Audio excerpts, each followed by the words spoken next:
Hello everyone, কী অবস্থা সবার? ইদানিং যে পরিমাণ গরম পড়েছে, এ গরমে এরকম বাসায় ঘরে তৈরি করা মিষ্টি দই হলে মন্দ হয় না, তাই না? তো আজকে নিয়ে আসলাম আমি যেভাবে মিষ্টি দই তৈরি করি সেই রেসিপিটা। আমি এখানে 2 লিটার দুধ চিনি দিয়ে জাল করে 1 লিটার করে নিলাম।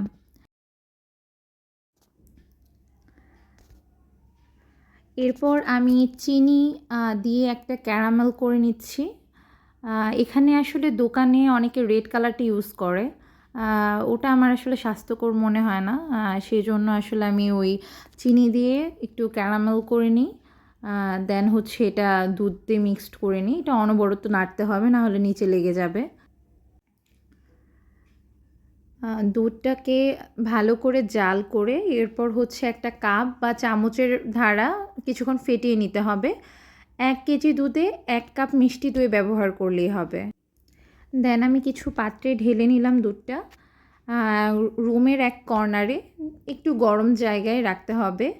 আমি এই তো একটা ব্ল্যাঙ্কেট দিয়ে জাস্ট একটু ঢাকা দিয়ে রাখলাম। এই তো আমার 7-8 ঘন্টায় রেডি হয়ে গিয়েছে মিষ্টি দইটা। আমি রাত 11টার দিকে বসিয়েছিলাম। সকাল 7টার দিকে পারফেক্টলি বসে গেছে, জমে গেছে দইটা। আমি একটু ভেঙে দেখাচ্ছি একটু চামচে নিয়ে। এটা খেতে বেশ ভালো হয়।